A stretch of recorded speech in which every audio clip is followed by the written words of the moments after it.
Now that your husband is dead, you need to pack your bags and never come back." Those words echoed in my ears as if they were designed to crush every ounce of dignity I had left. I was sitting at the dining table, where only a week ago, my husband, Henry, and I had shared our morning coffee. The same table, but everything had changed. The house, once filled with laughter and love, now felt like a hollow shell. My daughter-in-law, Julia, had spoken those words so casually, so coldly, as if she were dismissing a stranger. The finality in her tone left me speechless. My son, Robert, sat beside her, his eyes cast downward, avoiding mine. I could feel the weight of their indifference. My hands trembled, not from fear, but from the sharp sting of betrayal.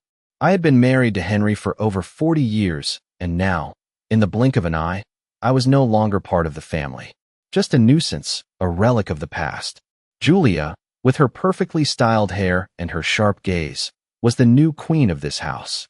I had seen the signs before, but I had never imagined it would come to this. I had given everything to my family, yet now, they were ready to cast me aside. They wanted me gone, and they didn't care how it happened. The life I had built, the memories I had cherished, meant nothing to them anymore. My heart ached, not just from the loss of Henry, but from the realization that my own flesh and blood had turned against me. I had spent years caring for Robert, nurturing him, watching him grow into the man he was today. And yet, now he couldn't even look me in the eye. It was as if I had become invisible to him. The silence at the table was deafening, and for a moment, I considered leaving, just walking out the door and never coming back. But then, something inside me stirred. I wasn't going to let them get away with this. Not without a fight. I had sacrificed everything for them, and now, I was going to make them understand the price of their cruelty. I stood up slowly, my legs unsteady but my resolve growing stronger with each step. I didn't say a word. I simply walked out of the room, out of the house, and into the unknown. The door slammed shut behind me, but inside, I knew this was just the beginning of something they would never see coming. The days that followed were a blur of emotions I couldn't make sense of. I wandered through the house, not knowing where to go, what to do, or even who I was anymore. The memories of Henry's laughter echoed in every room, in every corner. But the silence that had replaced it felt like a heavy weight pressing down on me, suffocating me with its cold indifference. I stayed in the guest room for the first few nights, unsure if I was still welcome in the home I had once shared with my husband. The walls seemed to close in on me, reminding me of everything I had lost. I had been a devoted wife, a caring mother, and a grandmother who had done everything in her power to keep the family together.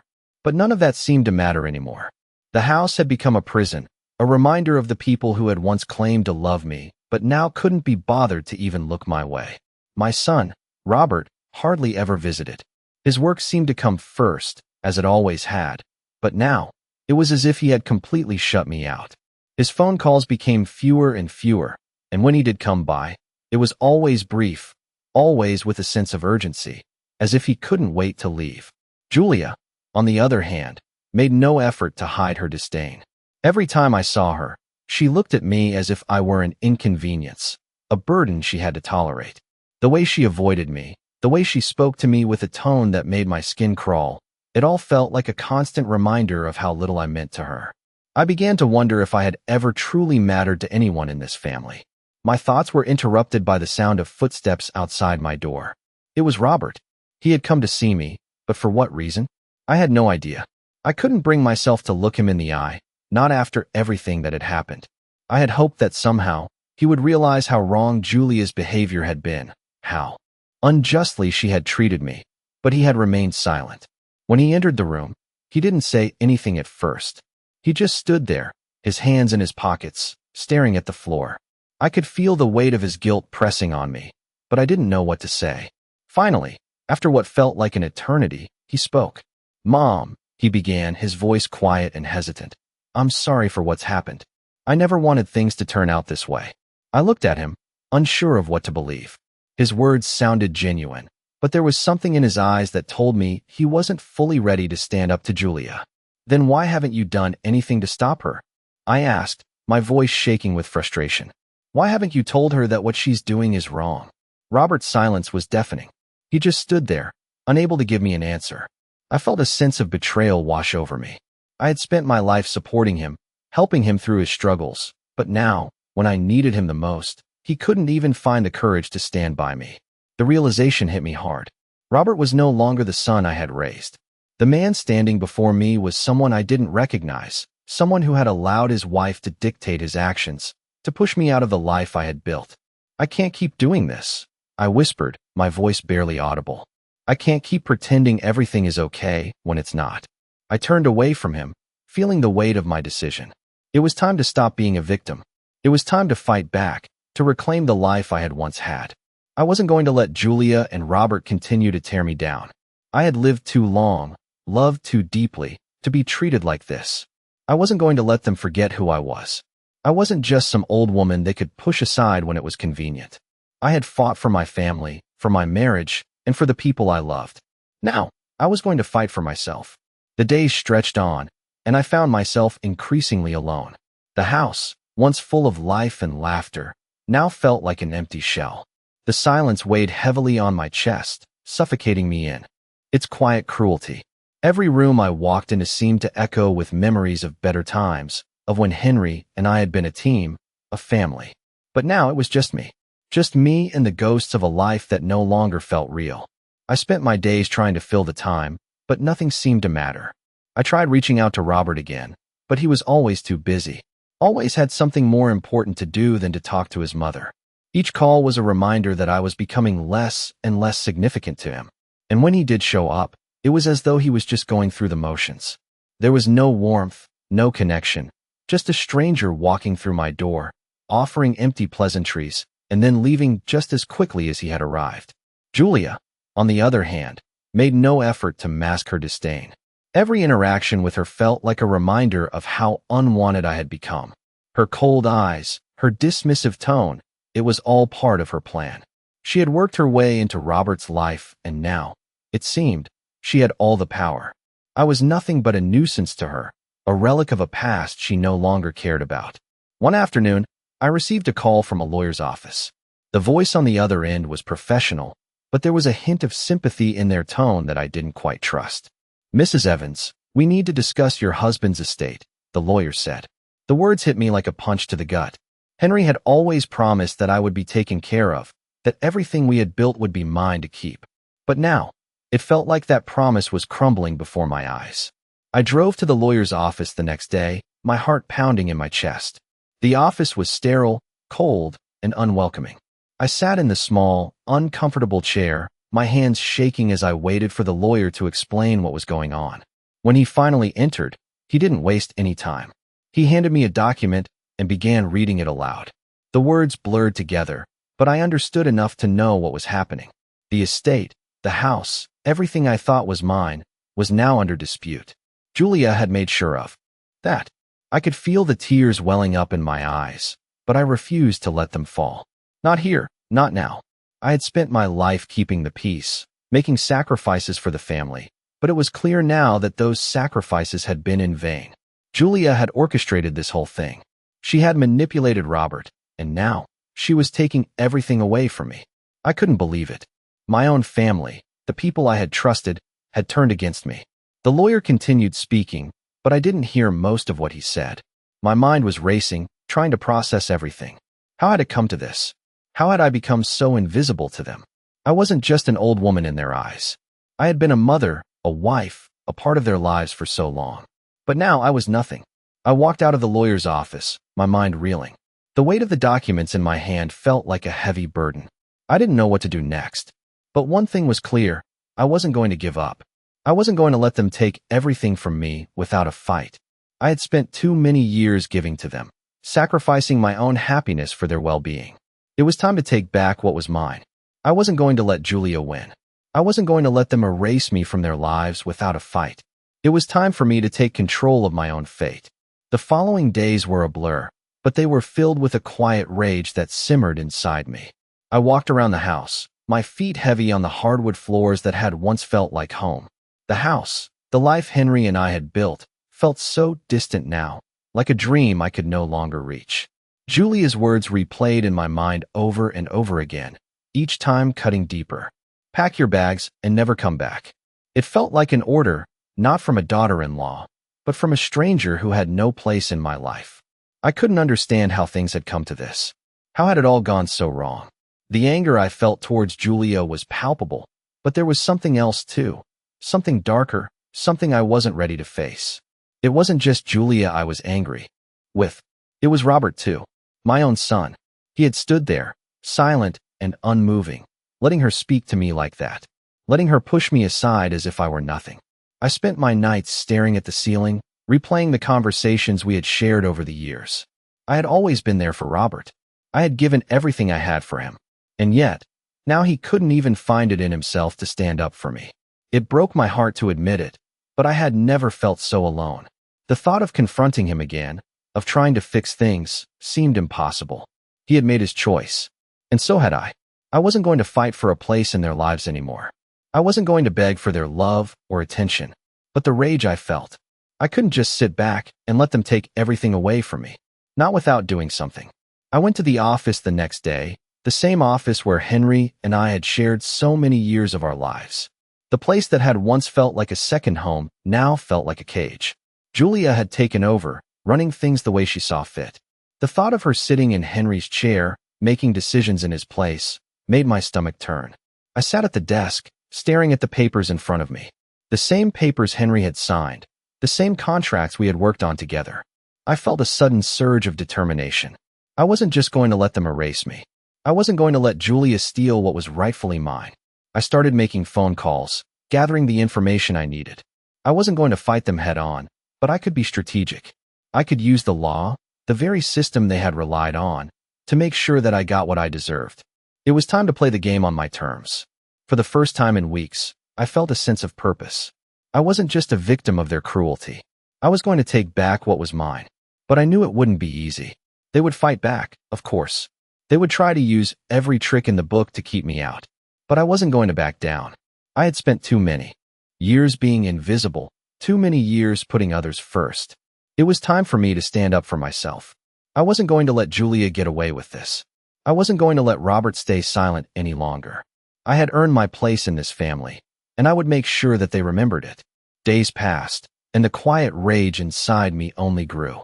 I had started to make moves, quietly but decisively. I knew that the legal route wasn't going to be easy. Julia had already secured her place in this family, and Robert had chosen to stand by her. But I had lived too many years of my life without standing up for myself. It was time to change that. I spent my mornings going through Henry's old files, the ones that had been stored away in the dusty cabinets in the office. Each document I found was another reminder of the life we had built together. I carefully read through every contract, every letter, every paper that had ever crossed our desk. I knew there was something in there that would help me. After hours of searching, I found it. A clause in one of the old business agreements that gave me rights to a portion of the company. It was small, but it was something. A small piece of leverage I could use to ensure I wasn't completely erased. The discovery felt like a small victory, but it wasn't enough. I needed more. I started reaching out to old colleagues of Henry's, people who had worked with him in the past. Some were hesitant to talk, but eventually, I found one who was willing to meet me. He told me stories of how Henry had always treated me with respect, how he had always made sure I was involved in the decisions that mattered. He remembered the good old days, when our family was united, and business was a family affair. The more I heard, the more it solidified my resolve. I wasn't just fighting for my inheritance. I was fighting for my place in this family, the place I had earned and built with my own hands. The family that now treated me like a burden. A few days later, I hired a lawyer. I didn't want to, but I knew it was the only way. The lawyer was efficient, direct, and understood. Exactly what I needed. We began to draft letters, to send notices, to make sure that Julia knew I wasn't going down without a fight. As we moved forward, I began to feel a shift inside myself. The anger that had once consumed me was starting to fade, replaced by something else. A quiet strength. I was no longer a victim of their indifference. I had become someone who could take control of her own destiny. But just as I was starting to feel like I had some semblance of power, something happened that shook me to my core. I was sitting at my kitchen table, going through some of the papers I had collected, when the doorbell rang. I wasn't expecting anyone, and the sound startled me. I opened the door to find Robert standing there, looking uncomfortable, almost guilty. He didn't speak right away, just stood there, shifting on his feet. "Mom," he finally said, his voice hesitant. "I think we need to talk." My heart sank. What was this? Another attempt to smooth things over, to make it seem like everything was okay? I wasn't interested in more empty words. But something in his voice made me pause. I stepped aside to let him in, but I wasn't sure what I was expecting. "I've been thinking," Robert began, sitting down at the table across from me. "I don't want things to be like this. I don't want you to feel like you have to fight for everything."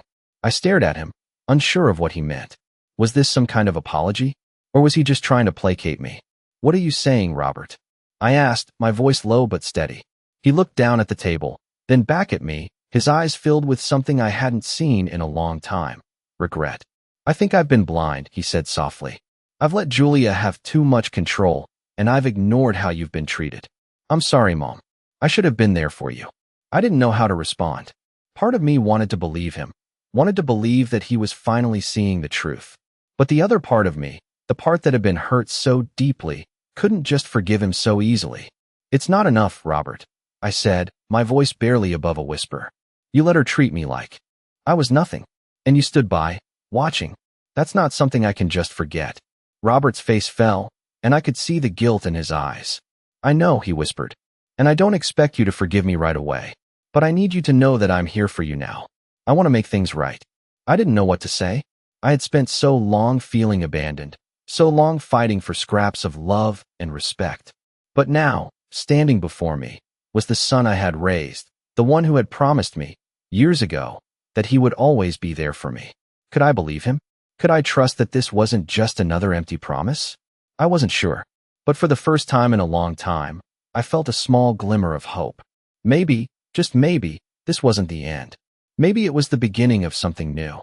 The days following Robert's visit were filled with confusion, but also a sense of cautious optimism. I couldn't help but wonder if this was the beginning of something new, or just another attempt to placate me, to smooth over the tension without addressing the root of the problem. I had spent so much time fighting for respect, for acknowledgement, and it felt like Robert's sudden change of heart was too little, too late. Yet, something in me, something deep inside, wanted to believe in the possibility of reconciliation. I couldn't deny that seeing the guilt in Robert's eyes, hearing the sincerity in his voice, stirred something inside me. I had raised him, loved him, and I didn't want to give up on him, not without trying. So, I made a choice. I decided to give him a chance. Not to forgive him immediately, but to allow him to prove that he was willing to stand up for me. I wasn't ready to forget everything, not yet. But I would no longer shut him out completely. I began to make small changes in my routine.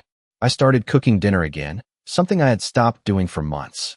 I didn't cook for anyone in particular, not for Robert or Julia, but for myself. I needed to feel normal again, to reclaim a part of my life that had been stolen from me. The smell of roast chicken, the warmth of the kitchen, it was all so familiar, so comforting. For the first time in a long while, I felt like I was doing something for myself. As I set the table, I couldn't help but think of the last time we had all sat together as a family. It had been so long ago, but I could still remember the laughter, the chatter, the warmth of those meals. The emptiness that had followed Henry's death, and then the betrayal from Robert and Julia, made those memories seem distant, almost unreachable. But now, with the smell of dinner filling the house, it was as though I was starting to remember what it was like to be part of a family. Robert came over a few days later. He didn't bring Julia, which I appreciated. It wasn't that I didn't want to see her, but right now, I needed to figure out what kind of relationship I could have with my son before I could even begin to address Julia. When he arrived, he didn't say much at first. He just sat at the table, watching me set the plates, his gaze soft, almost apologetic. I served dinner, and for a moment, it felt like things were normal again. We ate in silence, but it wasn't the cold, uncomfortable silence of the past few months. It was a quieter, more peaceful silence, one that spoke of tentative steps toward healing. After dinner, we sat together for a while. Robert didn't try to fill the silence with words, and I didn't feel the need to rush into anything either. I just needed to be in his presence, to let the quiet speak for itself. Finally, Robert spoke. "I've been thinking a lot, Mom," he said, his voice low. "I know I can't undo what's been done. I can't change the past, and I can't make everything right with a few words. But I'm trying. I really am. His words hung in the air, and for a moment, I wasn't sure how to respond. He was trying. I could see that, but trying wasn't enough. He had to show me, prove to me that he was committed to making things right. I wasn't going to give him a free pass just because he was my son. He needed to earn back my trust. I'm not asking for everything to be perfect, I said quietly. I'm not asking you to forget what happened. But you need to understand that this isn't just about you. It's about me. About my life. About the choices I make from here on out. Robert nodded, his eyes sincere. I get that. I do. And I'll do whatever it takes to make things right. I swear. I wasn't ready to fully believe him, not yet. But I saw the sincerity in his eyes, and that was enough for now. I didn't know what the future held, but for the first time in months, I felt like maybe, just maybe, things could get better. It wasn't going to be easy, but it was a start. And that was more than I had hoped for when I had walked out of that room all those weeks ago. The days that followed were filled with a sense of tension I couldn't ignore. Every time Robert came over, it was as if we were walking on eggshells, neither of us truly knowing what to say. I could see the effort he was putting in, but I couldn't shake the feeling that it wasn't enough. Not yet. He had hurt me deeply, and trust wasn't something that could be easily rebuilt. I continued with my days, spending most of my time at home, organizing things that had long been left untouched, trying to find a sense of purpose in the quiet of the house. The loneliness didn't feel as heavy now, but it was still there, lurking in the corners, waiting for a moment of weakness to strike again. Julia didn't come by much, which I had mixed feelings about. Part of me wanted her to come, to face me, to explain herself. But the other part of me, the part that had been hurt by her more than I cared to admit, wasn't ready for that confrontation. I knew I couldn't avoid it forever, but for now, I needed space. I needed time to figure out what I wanted, what I was willing to accept, and what I wasn't. Robert's efforts were genuine, I could see that. He stopped by every couple of days, sometimes bringing dinner, sometimes just to talk. We didn't talk much about what had happened, but he started to share things with me again. He told me about work, about his life, and for the first time in a long while, it felt like we were trying to rebuild something. But every conversation, no matter how mundane, carried an underlying weight. The unsaid words hung in the air like a cloud, reminding me of everything that had been broken. It wasn't easy. I still had moments where the bitterness of what Julia had done to me would rise up, where the anger I had buried deep inside would threaten to break free. But I was trying. I was trying to move forward, even though it was hard. One evening, as I was sitting on the porch with a cup of tea, Robert came to visit again.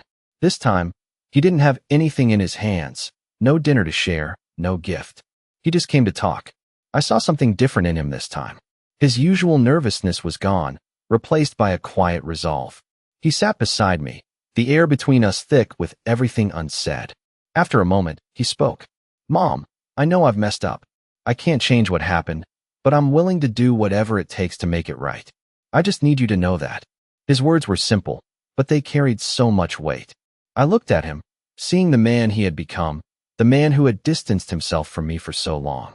And in that moment, I realized that I wasn't the only one who had been hurt. Robert had been hurt too, in his own way. But it wasn't just about him anymore. It was about me, and it was about what I needed. "I'm not sure what that looks like yet," I said, my voice soft but firm. "I'm not sure if I can just forgive you and move on. It's going to take time." Robert nodded, not trying to rush me, just listening. "I understand," he said quietly. "I'm not asking for forgiveness right now. I just want you to know I'm here, and I'm not going anywhere." I didn't know what that meant. I didn't know what the future held, whether Robert and I could ever fully repair what had been broken. But for the first time in a long time, I allowed myself to feel a glimmer of hope. Maybe it wasn't too late for us. Maybe, just maybe, we could find our way back to each other. The road ahead was uncertain, but I wasn't ready to give up just yet. For the first time in a long while, I felt like I had the strength to keep moving forward, to see where this journey might lead. It had been weeks since Robert and I had started talking again, but things between us still felt fragile, like a string stretched too thin, waiting to snap. The moments of connection, the brief glimpses of the old bond we had once shared, were still overshadowed by the weight of everything that had happened. Julia was still a looming presence in my life, though she kept her distance. I wasn't sure whether she was waiting for me to make a move or simply hoping I would fade into the background like I had before. But I wasn't going to let that happen again. I wasn't going to let her dictate my life. Robert had been making an effort, I could see that. But the tension between us was still there, the elephant in the room that neither of us wanted to confront. It wasn't just about forgiveness. It was about trust, about understanding what had happened and why it had been allowed to happen in the first place. One evening, Robert came over without warning. He wasn't bringing food or a gift this time.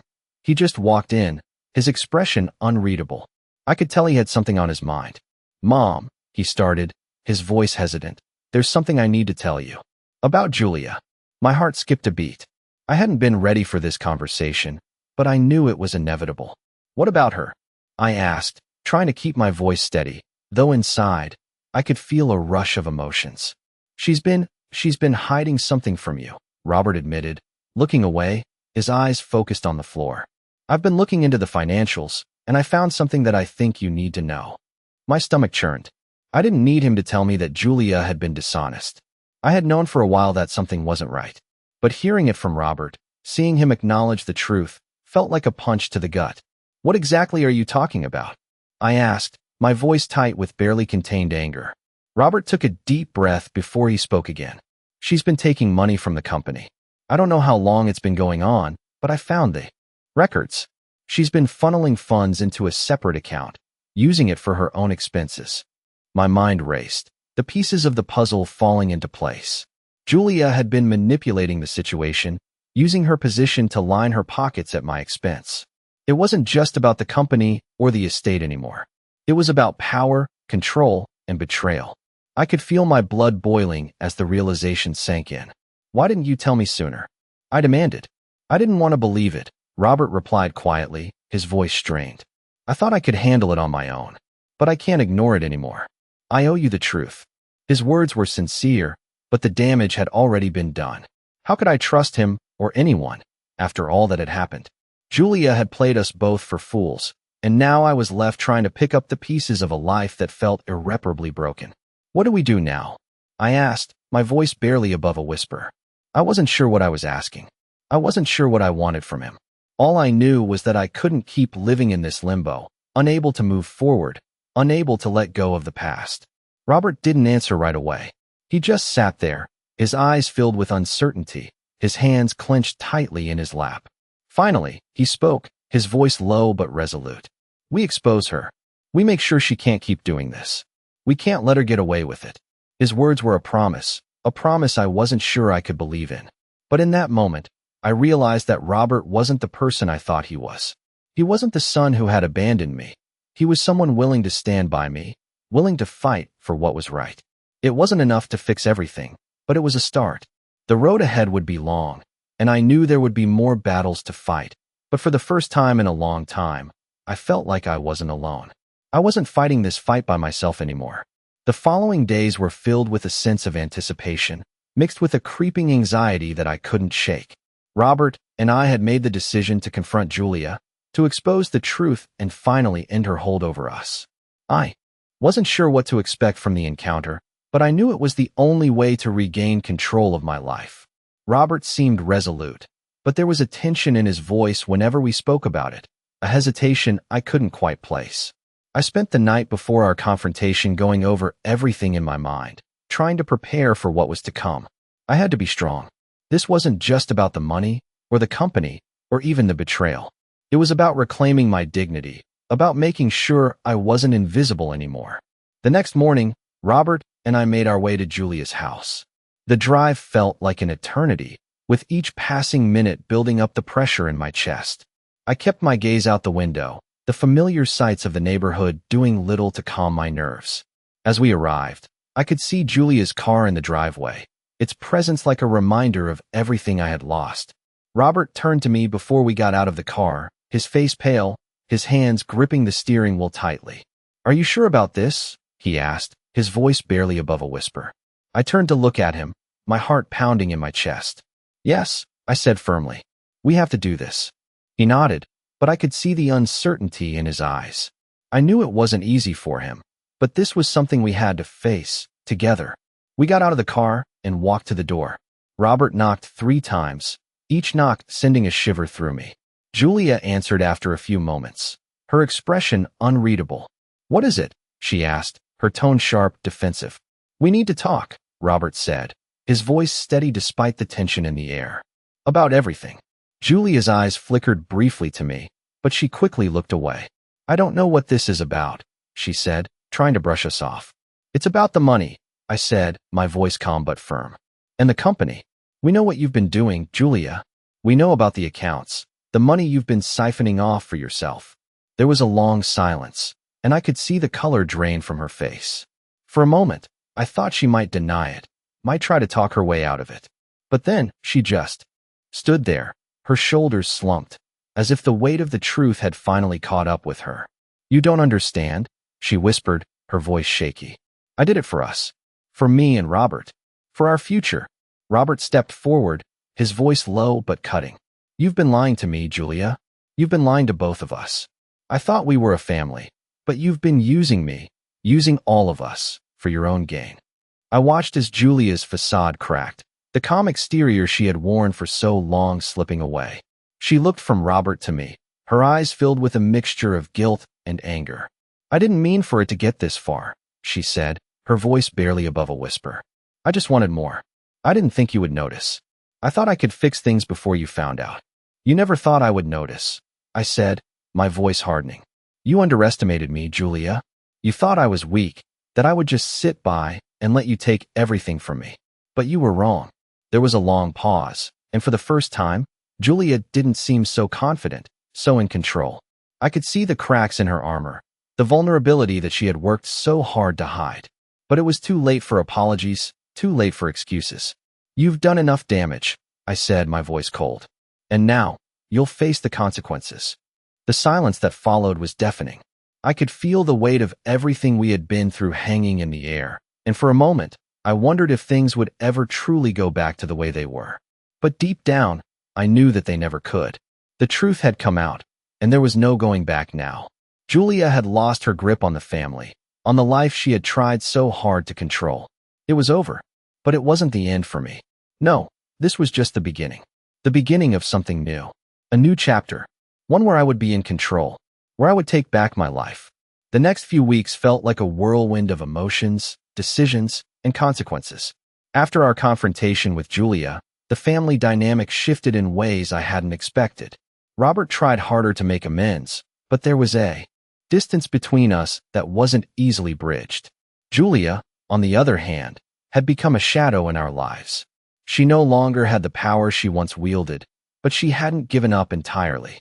I could feel her watching, waiting for an opportunity to regain control, but I was no longer the person I had been. I wasn't going to let her manipulate me again. I was taking back my life, step by step. I spent more time going through Henry's old business papers, revisiting the memories that were both painful and empowering. The more I read, the more I realized how much I had been kept in the dark for all these years. Henry had trusted me, but there were things he hadn't shared, things I would have never known had I not taken the time to dig deeper. The discovery was bittersweet. I was learning the truth, but it was coming too late. The bond one had once shared with my husband felt fractured, as if it too had been tainted by secrets that were meant to be kept. Still, there was something freeing about knowing the truth. It was like lifting a heavy weight off my shoulders, one that had been there for far too long. I knew I couldn't change the past, but I could control what happened next. The next time I saw Julia, I wasn't sure what to expect. I knew she was angry, possibly even plotting something, but I wasn't afraid of her anymore. I had spent too many years shrinking away from confrontation, from standing up for myself. Not anymore. Robert and I had agreed to meet her at the family's office, where we could finally resolve everything. When she walked in, her usual confidence was gone. There was no defiance in her eyes, no cocky smile. She looked tired, worn down, like someone who had finally realized that the game was over. "I didn't think you'd actually go through with it," she said quietly, her voice lacking its usual sharpness. "I thought you'd just let me handle things, like you always do." I could hear the bitterness in her voice, but there was also a hint of something else. Was it regret? Guilt? I wasn't sure, but I wasn't about to give her an easy way out. "You underestimated me, Julia," I said firmly. "I've spent too many years letting you control everything, but not anymore." She didn't respond right away. Instead, she looked at Robert, her eyes pleading with him, as though she expected him to step in and fix everything. But he didn't.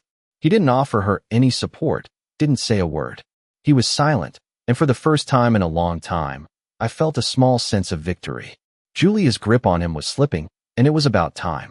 "You've done enough damage," I continued, my voice steady. "You've lied, manipulated, and stolen from this family. And now it ends." Julia opened her mouth as if to protest, but no words came out. She was cornered, with no way to escape the truth.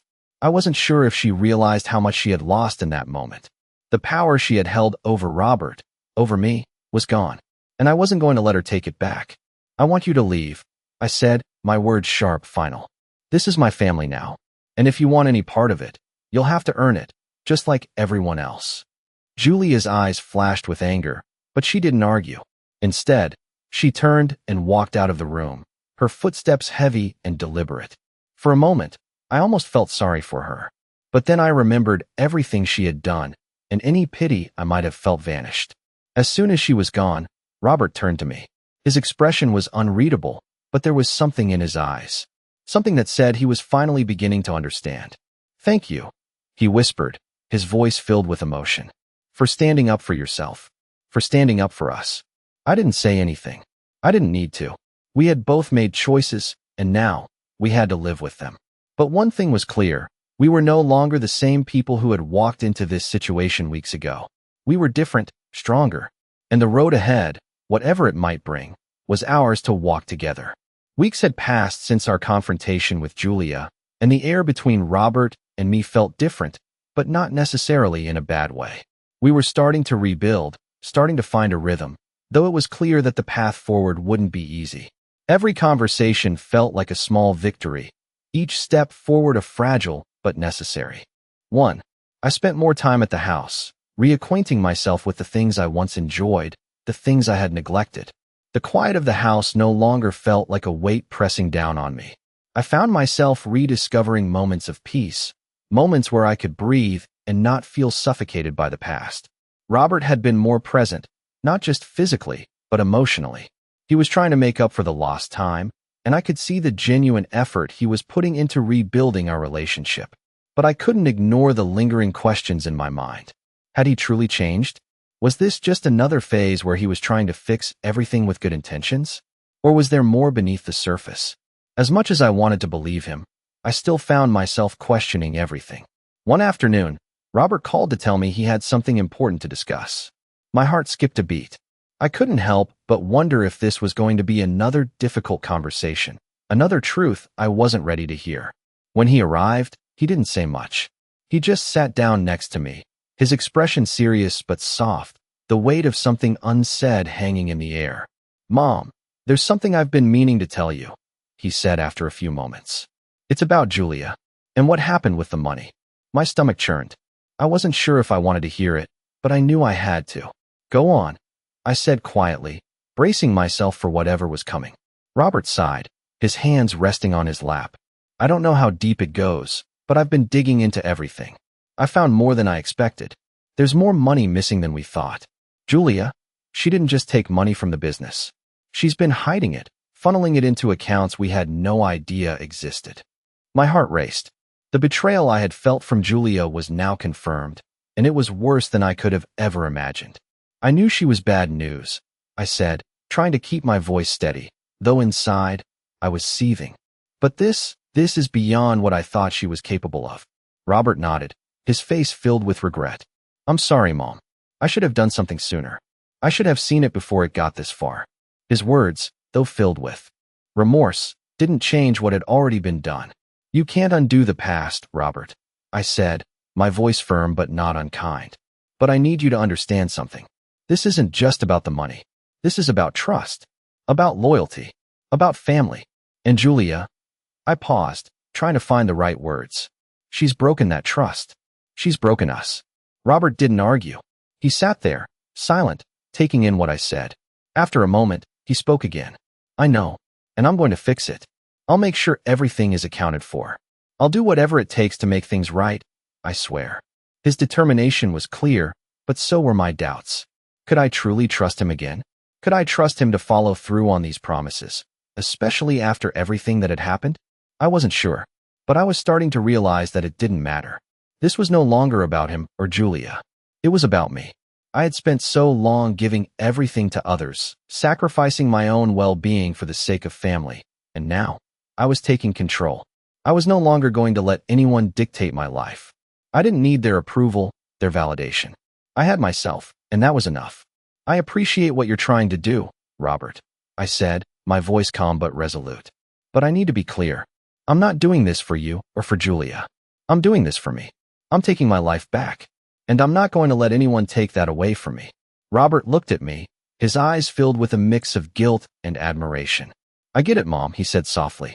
I just want you to know that I'm here, and I'll make sure we fix this. All of it. I nodded, but I didn't feel the need to say more.